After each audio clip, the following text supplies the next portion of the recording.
Alright, welcome back. Happy Veterans Day to all the vets out there. Enjoy your day off.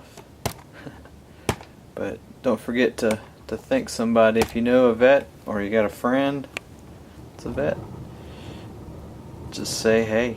So, what I'm working on right now is going back and doing the rudder servos. They're kind of a pain to get in because they're at an angle up in the top of the jet. So it's a little hard. It's going to be hard to get them in there, but I mean, I'll get it done. Nothing crazy. They just go into a ply servo box, kind of at the same angle as the rudders or the vertical stabs. The metal arms I kind of already showed you guys. Let's see here. I'll just kind of lift it up here. So what you're looking at. It's a little metal arm that comes out, and there's a groove in the bottom of the rudder that the thing sits in, and kind of like a direct drive thing. So set this back down here.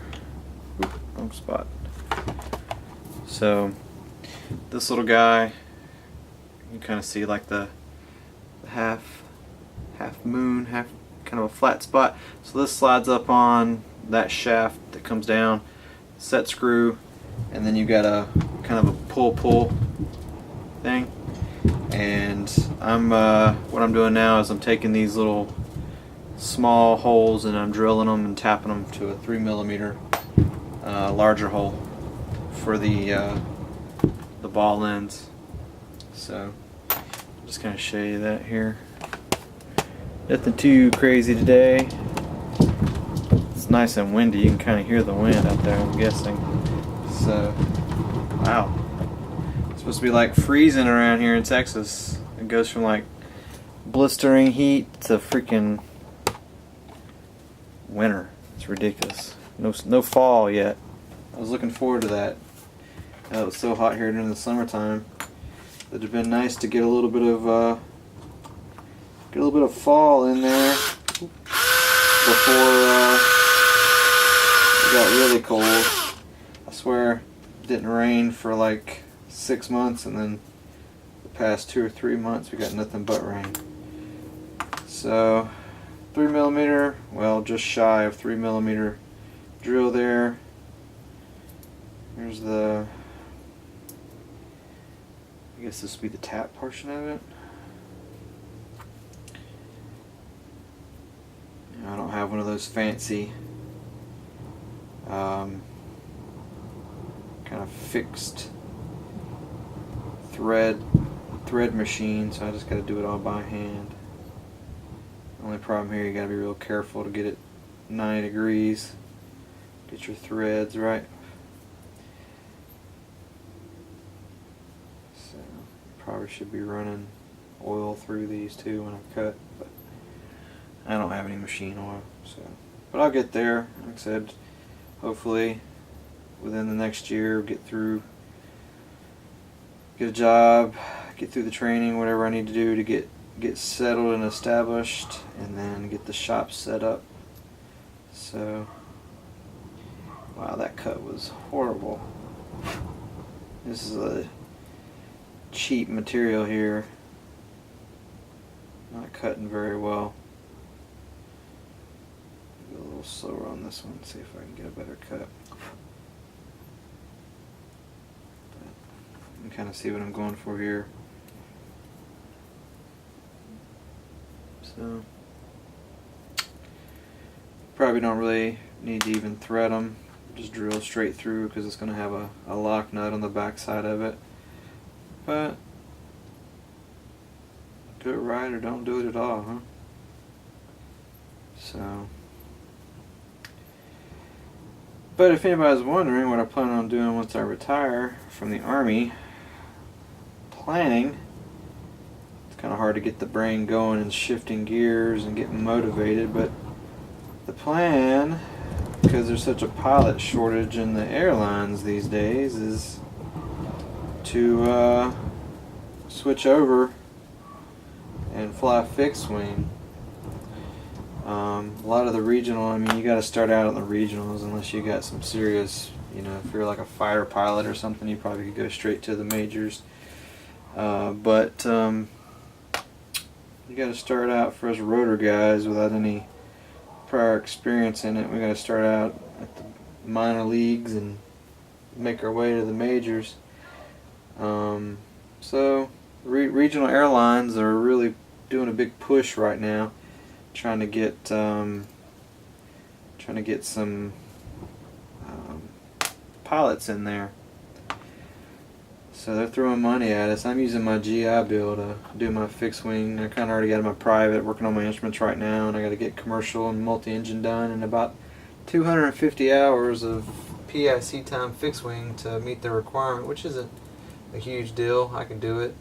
They'll even pay for it. So, anyways, so looks like I need to find a washer to put there. Needs a washer underneath between the bearing and the thing. So I think I got some extras that they provided from their stuff. Let's see here.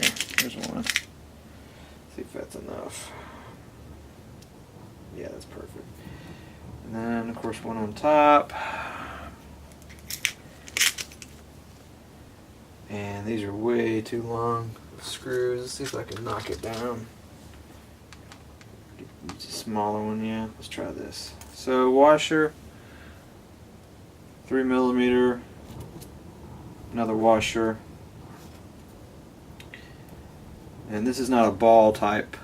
It's just a bearing on this rod end. So thread that in.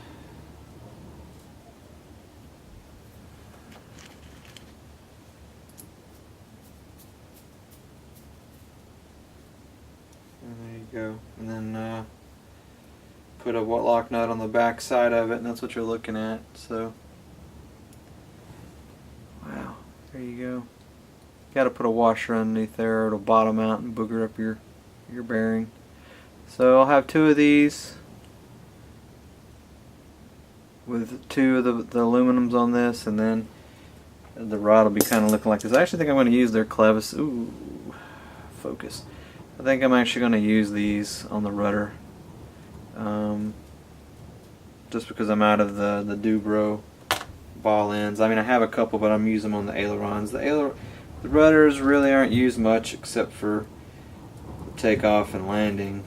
But so if I get any slop or develop any slop with these, I'll just switch them out to the Dubro. So that's all I'm doing. It's kind of a long-winded video here. For not much of anything, but you know, you got nothing else to do today. So let's see if I got some more of these washers. And I'm only gonna have one. Oh, wait. There we go. So I'm gonna be short a couple for the other one, but maybe I got some. I'm sure I got some somewhere. But I'll do this one. Let you guys see it.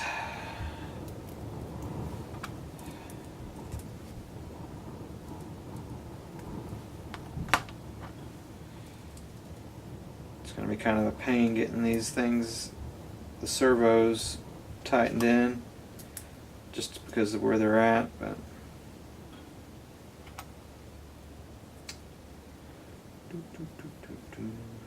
so, there you go. Nothing crazy. So, you guys, I'll shut up and get off here. I'll take some more pictures. I'm going to assemble these and work on getting the servo installed, and getting the rudders done.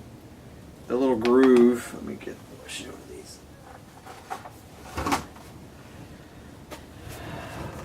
Alright, so the little groove that, okay, there we go, that the wire drive goes through, it's really tight at first. Wow, focus on these things is sucking lately. But it's nice and tight, which is good. It's better to have to size it to fit than being too large and having slop. But just the paint that was in there from them painting it was making the other one really tight. But once I put the rod in there and kind of moved it back and forth, it freed up just fine. So just so you see that, that's where that metal rod goes. Wow, it does not want to focus anymore. Anyway, so you guys take it easy, and I'll get back to these servos. I'm using the same that I used in all the flaps and ailerons, the S91 77 SVs, S-Bus. So nice, 500 ounces of torque. I said brushless, they're coreless type motors, but they are super cheap compared to the brushless ones.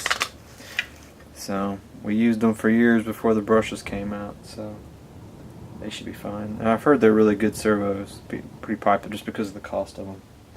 So you guys take it easy. Happy Veterans Day. I'll see you guys later.